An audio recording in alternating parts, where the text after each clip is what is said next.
আসসালামু আলাইকুম।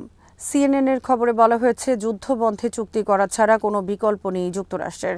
ইরানের সঙ্গে চুক্তি করার বিষয়ে প্রকাশ্যে ঘোষণা দিলেন ট্রাম্প। লেবাননেও গাজার ন্যায় ধ্বংসলীলা চালাচ্ছে ইসরায়েল, চলছে স্থায়ী ঘাঁটি নির্মাণ কার্যক্রম। যুদ্ধে $270 বিলিয়ন ক্ষতিপূরণ দাবি ইরানের। আলোচনা নৎসাতের চেষ্টা অব্যাহত ইসরায়েলের। বিডিফিউজ ইনফোটেনমেন্টে স্বাগত জানাচ্ছি, আমি সুরভি দিবা। আজ জানাবো ইরান যুদ্ধ বিষয়ক গুরুত্বপূর্ণ কিছু খবর। সিএনএনের বিশ্লেষণে বলা হয়েছে যুক্তরাষ্ট্র ইরান বর্তমানে চেষ্টা করছে এমন একটি শান্তি চুক্তিতে পৌঁছাতে যেখানে উভয়ই নিজেদের বিজয়ী হিসেবে দাবি করতে পারে। সিএনএন লিখেছে, বর্তমানে যুক্তরাষ্ট্র ও ইরানের জন্য একটি চুক্তিতে আসা ছাড়া আর কোনো উপায় নেই। যুদ্ধ শুরু হওয়ার পর থেকে এটাই ছিল অলিখিত সত্য এবং যুদ্ধবিরতির শেষ 5 দিনে এই বিষয়টি আরও বেশি সত্যি হয়ে উঠেছে। ইসলামাবাদে অনুষ্ঠিত প্রথম দফার আলোচনায় যুক্তরাষ্ট্রের জন্য দর কষাকষির ক্ষমতা বাড়ানোর সুপরিকল্পিত প্রদর্শনী বলে মনে হয়েছে। এর পরপরই ইরানের বন্দরগুলোতে দ্রুত অবরোধ কার্যকর করে উত্তেজনা বৃদ্ধির কৌশল নিয়েছে ওয়াশিংটন। যুক্তরাষ্ট্রের এই অবরোধ চীনকে যুদ্ধে সরাসরি যুক্ত হতে ইন্ধন যোগানোর ভূমিকা পালন করেছে। কারণ এই অবরোধ ইরান ও চীন উভয়ের জন্য বিপজ্জনক। কারণ ইরান তাদের অধিকাংশ জ্বালানি তেল আমদানি করে হরমুজ প্রণালীর মাধ্যমে। হরমুজ প্রণালী ঘিরে বৈশ্বিক উত্তেজনার কারণে দ্বিতীয় দফা আলোচনার পথ প্রশস্ত হয়েছে। প্রেসিডেন্ট ডোনাল্ড ট্রাম্প প্রকাশ্যে বলেছেন তিনি একটি চুক্তি চান এবং ইরানও তাই চায়। ট্রাম্প প্রকাশ্যে কথা বলতে বাধ্য হয়েছেন কারণ ক্রমবর্ধমান মুদ্রাস্ফীতি, গ্যাসের দাম এবং মেক আমেরিকা গ্রেট এগেইন বা মাগা সমর্থকদের প্রকাশ্যে বিদ্রোহের ঘটনা ঘটেছে। ফলে ট্রাম্পের জন্য এখন একটি চুক্তি অত্যন্ত জরুরি। সিএনএন লিখেছে, ট্রাম্পের এই ক্রমাগত পরিবর্তনশীল অবস্থান, মনোযোগের ঘাটতি, স্মৃতিশক্তির সমস্যা নাকি তার অপ্রচলিত দর কষাকষির প্রতিভা থেকে উদ্ভূত তা অনুমান করা কঠিন। ট্রাম্প প্রশাসন চেষ্টা করছে তাদের দুর্বলতাগুলো ঢেকে রাখার, কিন্তু তাতে কাজ হচ্ছে না। বরং চুক্তির জন্য তারা যে এখন মরিয়া সেটা প্রকাশ হয়ে গেছে। তারা এখন বিভ্রান্ত। আর এই বিশৃঙ্খলা ইচ্ছাকৃত হোক বা অনিচ্ছাকৃত, এটাই প্রমাণ করছে যে ট্রাম্প এখন একটি চুক্তির জন্য মরিয়া। বর্তমান পরিস্থিতিতে ইরান ও যুক্তরাষ্ট্র কোনো পক্ষেরই আলোচনা বাদ দিয়ে পূর্ণাঙ্গ যুদ্ধে ফিরে যাওয়া সম্ভব নয়। 13,000-এর বেশি লক্ষ্যবস্তুতে আঘাতের ফলে নৃশংস ধ্বংসযজ্ঞের শিকার হয়েছে ইরান। গোটা মধ্যপ্রাচ্য জুড়ে নজিরবিহীন গোলাবর্ষণের ঘটনা ঘটেছে। ইরানের মন্ত্রিসভা ও নিরাপত্তা ব্যবস্থা অনেকটাই তছনছ হয়ে গেছে। তাদেরও এখন জরুরি হয়ে পড়েছে যুদ্ধবন্ধে একটি চুক্তি। 39 দিনের বোমাবর্ষণে ইরানের ক্ষয়ক্ষতি অনস্বীকার্য।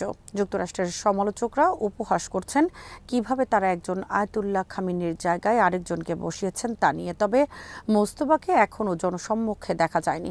যুক্তরাষ্ট্র তাকে হত্যা করেছে তারও কোনো প্রমাণ নেই। ইরানের বিপ্লবী রক্ষী বাহিনী আইআরজিসি এখন নেতৃত্বের তৃতীয় স্তরে রয়েছে। তারা হয়তো রক্তক্ষয়ী, প্রতিশোধকামী ও উদ্দীপ্ত কট্টরপন্থী, কিন্তু সরকার পরিচালনা এবং ভবিষ্যতের যে কোনো সংঘাতের জন্য সৈন্য যোগান দেওয়ার মতো গুরুতর চ্যালেঞ্জের মুখে রয়েছে তারা। ইরানের বর্তমান শক্তি তার প্রকৃত সামরিক বিজয় বা সংখ্যার উপর নির্ভরশীল নয়, বরং তাদের এই শক্তির উৎস তাদের টিকে থাকা এবং প্রতিরোধের ক্ষমতার মধ্যে নিহিত, যা তাদের অসাধারণ সহনশীলতার পরিচয়। উভয় পক্ষই হরমুজ প্রণালী পুনরায় খুলে দেওয়ার বিষয়ে একমত। যুক্তরাষ্ট্র অবরোধ আরোপ করায় তেহরানের দর কষাকষির ক্ষমতা কমিয়ে দিয়েছে। ইরান জানে চীনের উপর চাপ কমাতে তাদের অবাধ বা আরও অবাধ যান চলাচলের অনুমতি দিতে হবে।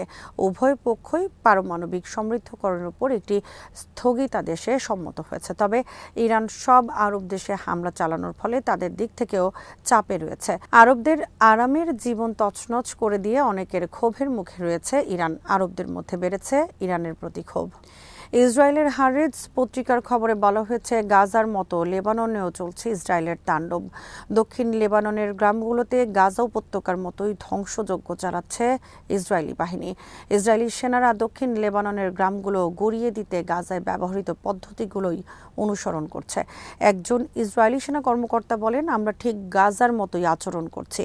আমাদের কাছে ধ্বংস করার মতো ঘরবাড়ির একটি তালিকা রয়েছে। প্রতিদিন কতগুলো ভবন ধ্বংস করা হলো তার উপর ভিত্তি করেই আমরা সফলতার পরিমাপ করছি। প্রতিবেদনে উল্লেখ করা হয়েছে, সীমান্ত ঘেঁষা গ্রামগুলোতে বুলডোজার দিয়ে বাড়িঘর মাটির সঙ্গে মিশিয়ে দেওয়া হচ্ছে। মূলত নতুন সামরিক আউটপোস্ট বা ঘাঁটি তৈরির জায়গা করে নিতেই এই ধ্বংসযজ্ঞ চালানো হচ্ছে। একজন সেনা সদস্য জানান, সেখানে যেসব নতুন স্থাপনা তৈরি করা হচ্ছে সেগুলো দেখে মনে হচ্ছে ইসরায়েলি স্থায়ীভাবে সেখানে থাকার পরিকল্পনা করছে। হারেটস লিখেছে, ইসরায়েলি সৈন্যরা এরই মধ্যে সীমান্ত থেকে তৃতীয় সারির গ্রামগুলোতে পৌঁছে গেছে। বর্তমানে তারা লেবাননের লিতানি নদী থেকে প্রায় ২০ কিলোমিটার দক্ষিণে অবস্থান করছে। গাজার আদলে লেবাননেও ইসরায়েলি বাহিনীর এমন পোড়ামাটি নীতি এই অঞ্চলে নতুন করে মানবিক ও ভূরাজনৈতিক সংকটের উদ্বেগ বাড়িয়েছে। ইসরায়েলের প্রধানমন্ত্রী বেনিয়ামিন নেতানিয়াহু বলেছে, লেবাননের দক্ষিণাঞ্চলের গুরুত্বপূর্ণ শহর বিন্তু জেবেইল দখলের কাছাকাছি রয়েছে তাদের সেনাবাহিনী। সামাজিক যোগাযোগ মাধ্যম এক্স অ্যাকাউন্টে প্রকাশিত ভিডিও বার্তায় তিনি বলেন, সেনাবাহিনী দক্ষিণ লেবাননের শহরটি দখল করতে চলেছে, যেখানে সেনাবাহিনী এবং হিজবুল্লাহর মধ্যে কয়েকদিন ধরে তীব্র লড়াই চলছে। ইসরায়েলের সীমান্তের কাছাকাছি অবস্থিত এই শহরটি কৌশলগত ও প্রতীকী দুই দিক থেকেই গুরুত্বপূর্ণ। নেতানিয়াহু বলেন, আমাদের আমেরিকান বন্ধুরা ইরানের সাথে যোগাযোগের বিষয়ে আমাদের ক্রমাগত অবহিত করছে।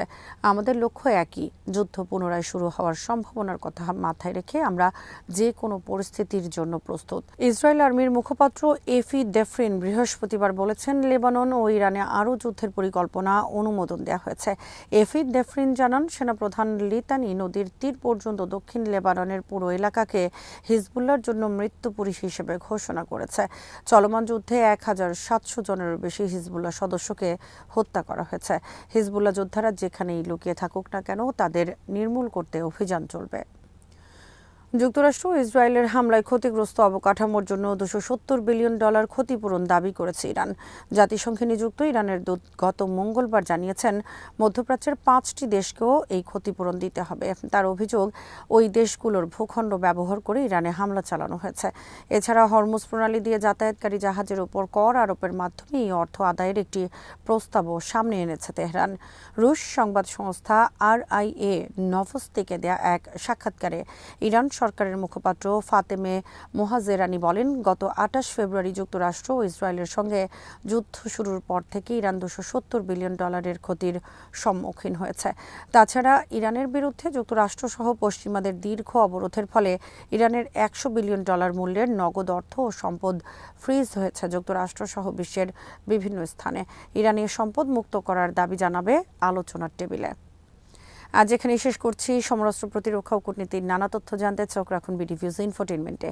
চ্যানেলটি ভালো লাগলে সাবস্ক্রাইব করুন, সংযুক্ত থাকুন আমাদের ফেসবুক পেজে। আল্লাহ হাফেজ।